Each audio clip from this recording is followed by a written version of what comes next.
The 20th of May, 2025. Investigators stepped into Parliament and dropped a very spicy briefing. They exposed what many of us already suspected, but couldn't prove: the national lottery fraud.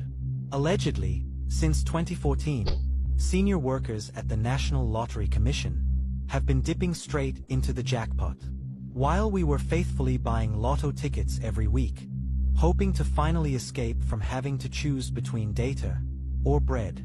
Meanwhile, these people were not trying their luck. They were collecting directly from the pot. They were running an efficient money-making machine. And with it, they all got filthy rich. Mansions with 10 bedrooms, German cars that can speak back, holiday homes in places with names we can't even read. They lived large. This was a syndicate. A syndicate made up of geniuses, people that can balance sheets. Classified. In a second of development in the world of the National Lottery, Ituba, the lottery operator, is currently trying to locate the winner of this week's staggering 124 million rand Powerball jackpot. The 6th of August 2025. Someone scooped 124 million rands in the Powerball jackpot. The lotto operator went on to disclose that the winning ticket was bought via the Absa banking app. When most heard this, eyebrows were raised, and things started to get messy. Those with an eagle's eye and an elephant's memory pointed out something very suspicious. For the past 5 years, all victories came from FNB and Absa only. Apologies to my Capitec and Nedbank people, but probability is very slim. In 2022 alone, there were 11 wins via the FNB app and 4 via Absa. And shockingly, or not, between 2022 and August 2025, not one significant victory came from any other bank besides the two. So, maybe FNB and Absa are blessed by the lotto gods, and the rest of us are just funding someone's December holiday in Dubai. Interestingly, as per the regulations, lottery winners get to stay anonymous, with only basic info like the region published. When confirming the win, the lucky person must show up in person with a valid ID, but outside of that, the identity stays a secret. And that makes sense. Imagine you won 100 million rands. Even that one cousin you last saw at your 5th birthday party will slide into DMs with a business proposal. Plus, let's be real, SA is one big movie set. You'll become the star of every action scene. You'll need more bodyguards than the president himself. So, with the winners' identities kept secret if they want, the folks spotted a major loophole. Allegedly, billions were silently stolen from the pot, until the entire scheme got exposed.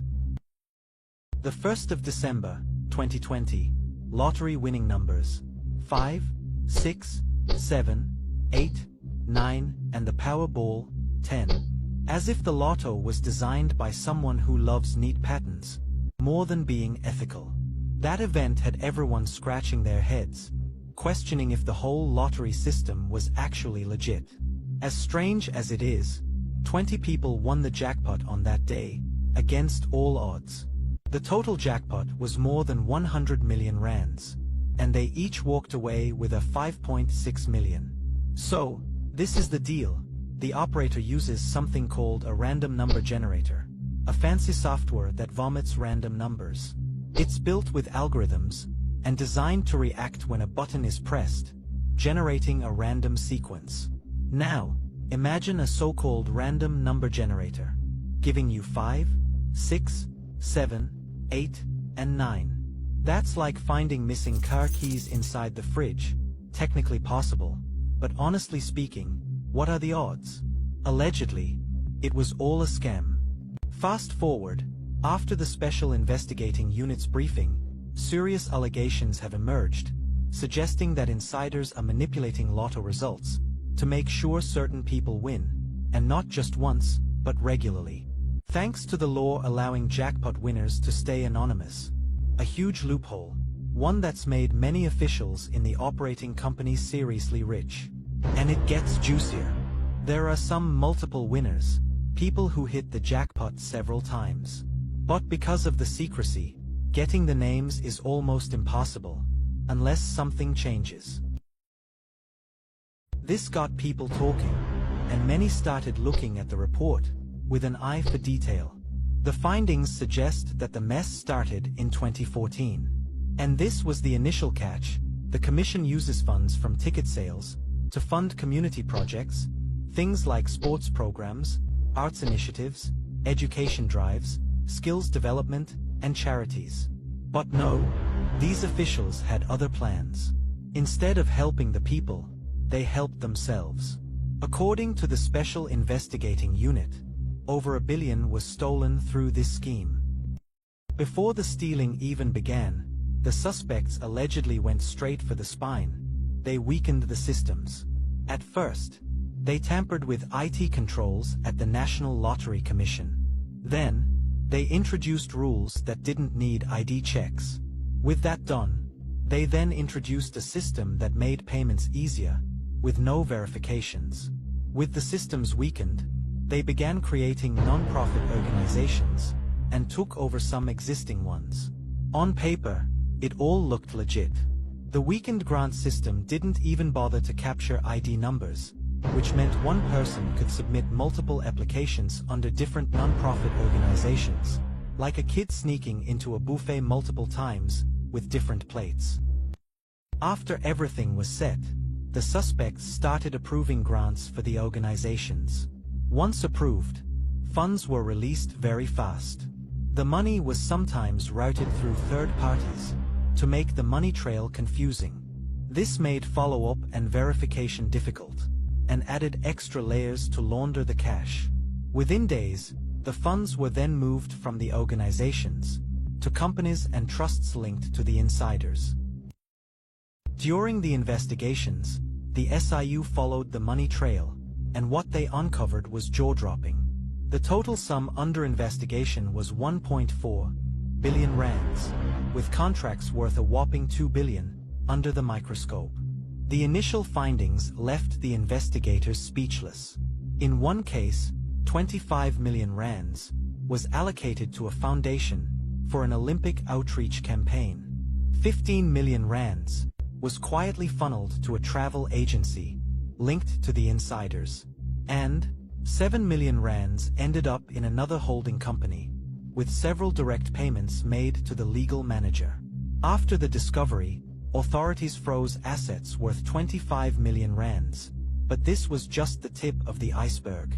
The system had massive loopholes. The investigators also dropped names.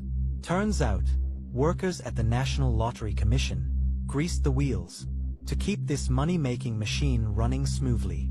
This includes the former chief operations officer, who allegedly directed funds to companies linked to the syndicate. A former chairperson also got named, along with a former legal manager. Basically, the whole VIP squad was involved. Auditors, lawyers, and accountants were all in.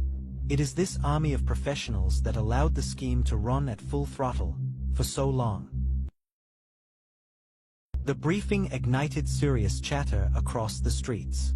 Further investigations were launched, and trust me, there are many more skeletons still hiding in the cupboard. After years of eating silently, that money machine might finally be hitting the brakes. And what awaits the suspects?